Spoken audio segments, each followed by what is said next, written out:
Yeah, not good when you stop there. Hola amigos, ¿qué tal? Stuart here from Spain Speaks. Different type of video on the bike today. We'll have a bit of a chat about what's going on in Spain, what's been happening over the last week or so while I go for a ride. So let's go. Now, as you can see, it's a sunny day today. Cold, but sunny, around 11, 12 degrees Celsius. And that's why I'm rugged up today. Because when you ride a bike and it's cold, you got to be careful. Now up here there's some type of dinosaur exhibition going on. You can see here, Dino Expo, and kids in there today checking out the plastic dinosaurs and the show. Now the idea today is to go for a ride on these roads here. We'll also go off-road. I'll turn around here and we'll go down to where there is a lake, which is an attractive area to ride around. So that's where we'll go today. I'll get out of this car park and we'll head down there. We'll also use the new bike lanes, or the bike lanes that have been set up here in Rivas for the last year or so. Still people complaining about them, but for me they come in handy. All right, let's do some downhill. And we'll head down to where that lake is. Let's go.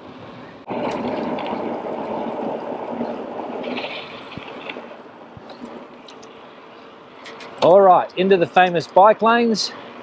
As you can see, no one around today. People not taking advantage of the sunny weather. Don't know why. A couple of people over there pushing a pram, but that's about it. We might see some more people down here. Let's check it out and see.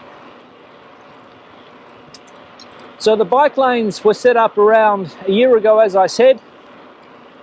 Not popular, in the sense that not many people use them. And quite a lot of aggression from car users as well.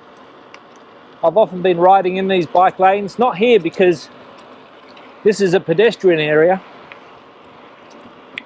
But when you ride amongst the cars, sometimes you come across the aggressive driver who doesn't like people on bikes or alternative types of transport.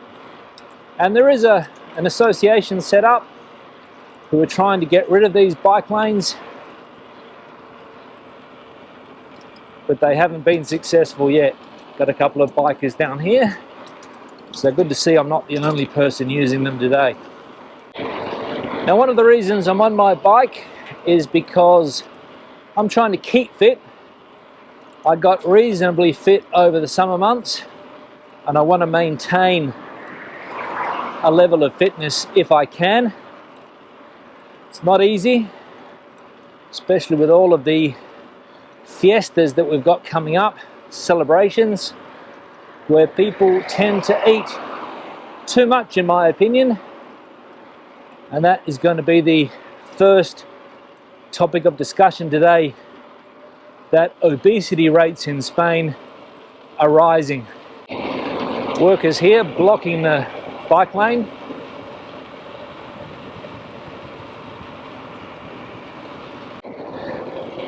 All right, downhill again.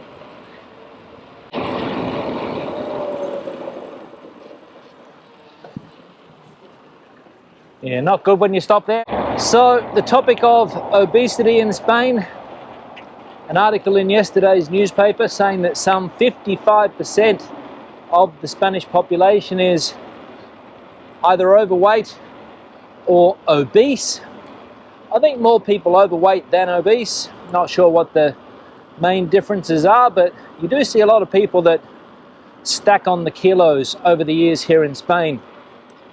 Now, I mentioned also yesterday that, in my opinion, the diet here in Spain is changing, and that could be one of the reasons why people are stacking on the kilos or stacking on the pounds. Now we'll get through here. We've got people on the right, a truck coming through here as well. So I'm going to have to basically stop here so that this truck can get past.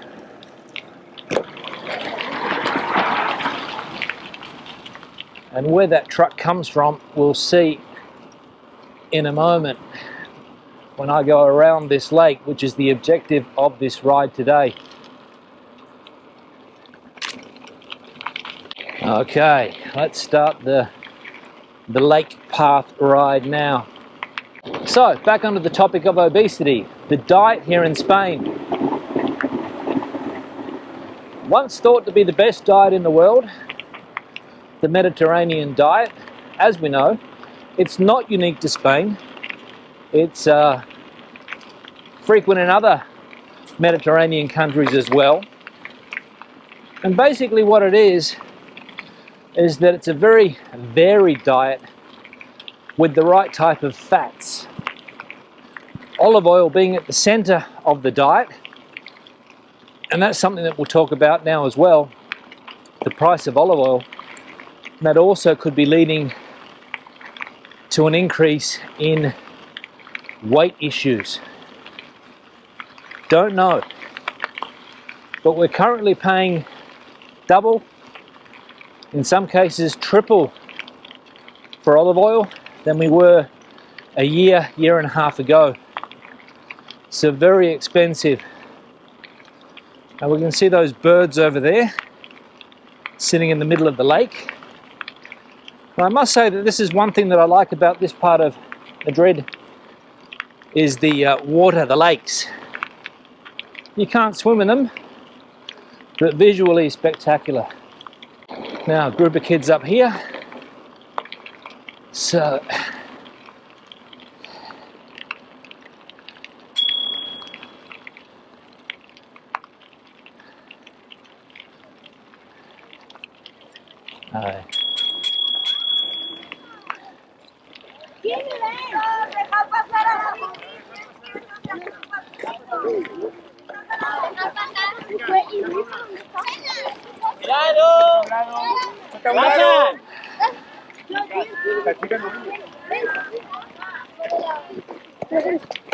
gracias. What an absolute nightmare. I'm trying to get through those kids on bikes. But at least they're out and about, because child obesity is also an issue.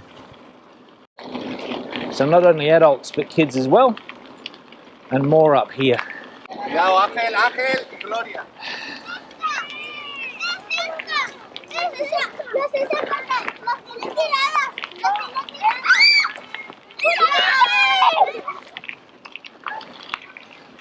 The future. So, back to the topic. People are definitely putting on weight, and it's not unique to Spain, but obviously something's changing with the average diet here, whether it's economics, whether it's supermarkets pushing more processed foods. I've got no idea, but it's becoming an issue. Another group of kids up here. So we've got 3 groups of kids, and they're going to visit something up here which is like a nature reserve.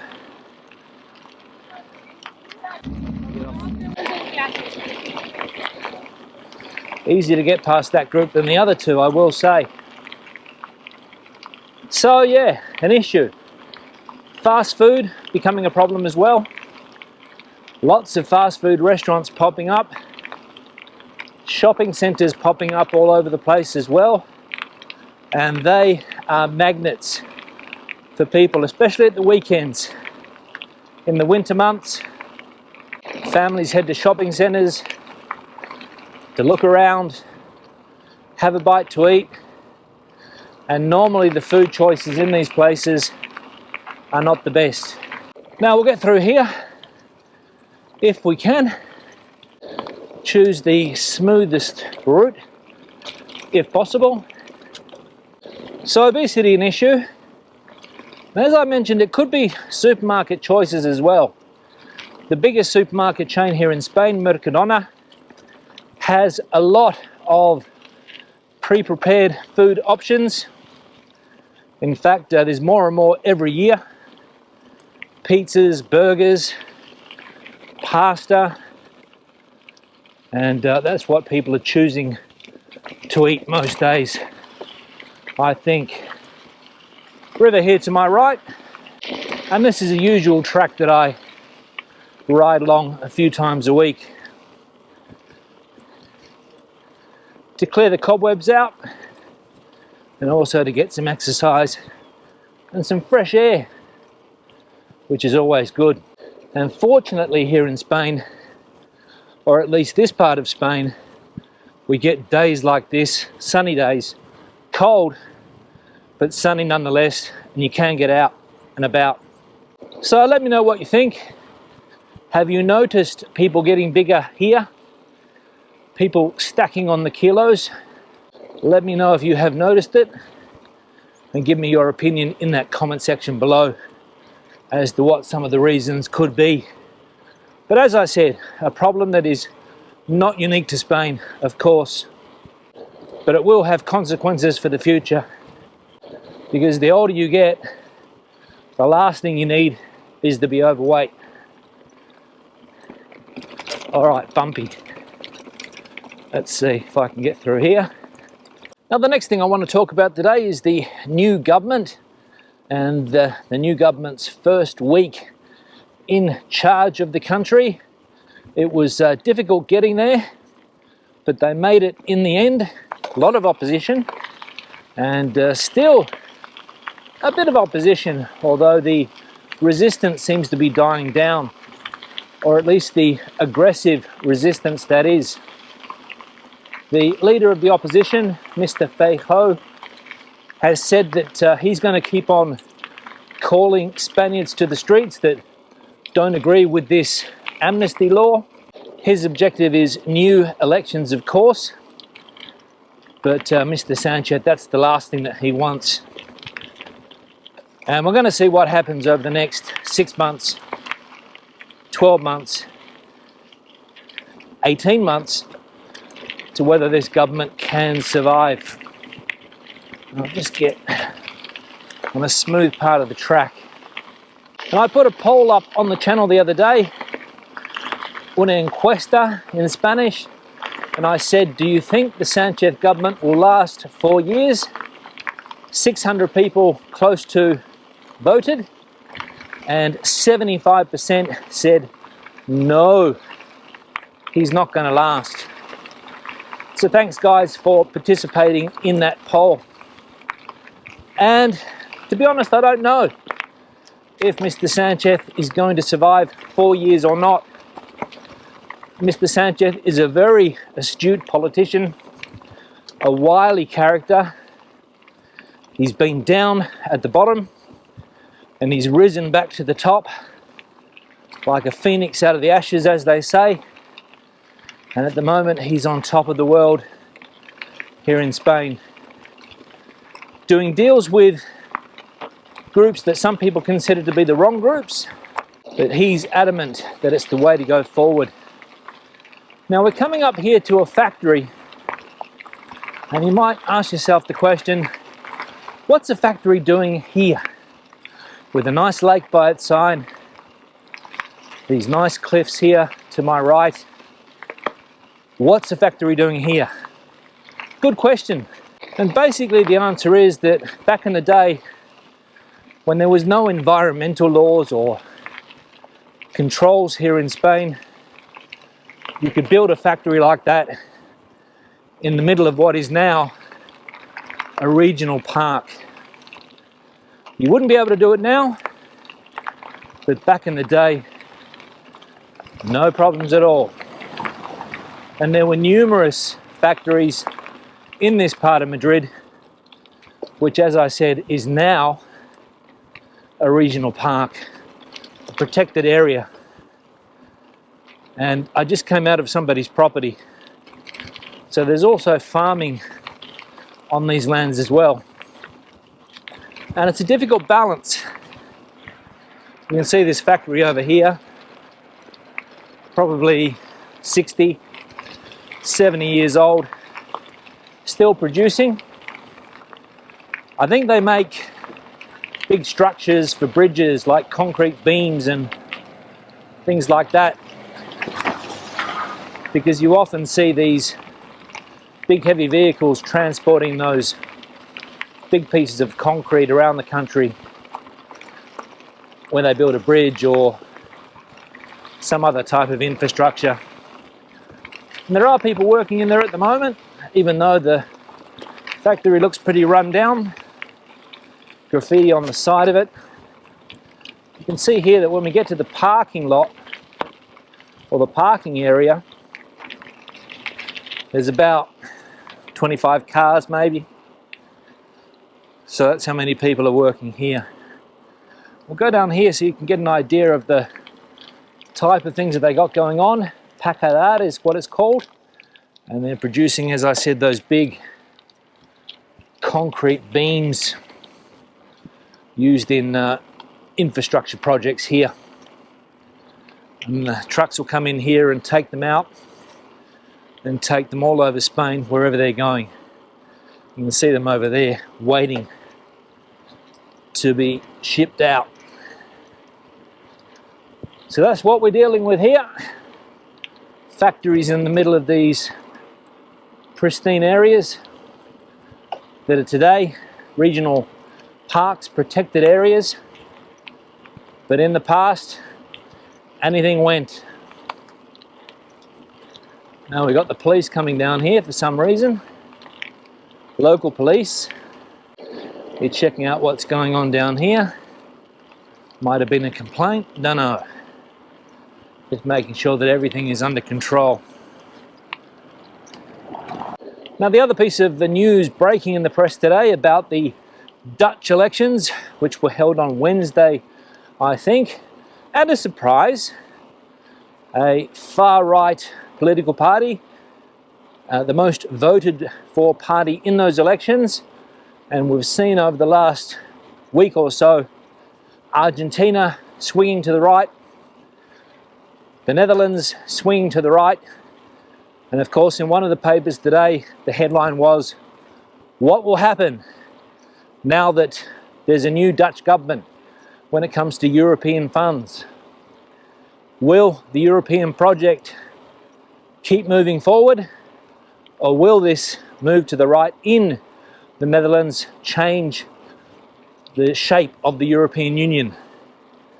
Don't know. But again, these radical right-wing parties, anti-immigration parties, anti-this, anti-that, obviously people fed up with the current state of politics and voting for this change. Argentina for me was a curious one, because they have been voting for the same party there basically, or for the same style of government for decades and decades and decades, and the situation never gets any better. They borrow more money, the country gets into more debt. And what Mr. Milei in Argentina, Parque Regional del Sudeste, as you can see, but a factory bang smack in the middle of it. So what Mr. Milei is promising to do is scrap the central bank so they can't keep on printing money, and he's going to dollarize the economy. That's his plan. Don't know if that will work or not. Got no idea. I'm not an expert on this. If there's an example out there already, I think Ecuador has done something similar, but don't quote me on that. So interesting times ahead for not only Argentina, but also for the European Union with this change in the Netherlands.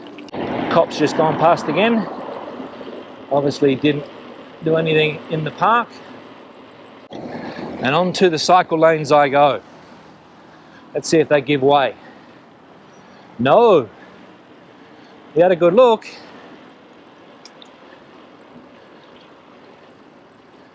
But he wasn't giving way. Some graffiti, pro-Palestine graffiti up there.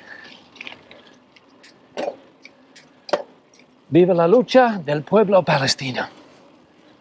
All right, let's get up the hill. Again, the issue of graffiti all over the wall here, all over the signs, steps, everywhere. There, tags, more there, everywhere you go. Again, highlighting the graffiti problem in this country. Now, time to wrap this video up, this experimental video. Not sure if I'll get out on the bike again, but it's been a nice ride today, having a chat with you guys. Questions and comments, please leave them in the section below. If you've got an opinion on any of the topics that I spoke about today, the comment section is the place for you. Give the video a thumbs up if you liked it, thumbs down if you didn't. I'll see you in the next one. Hasta luego from sunny Madrid. Bye-bye.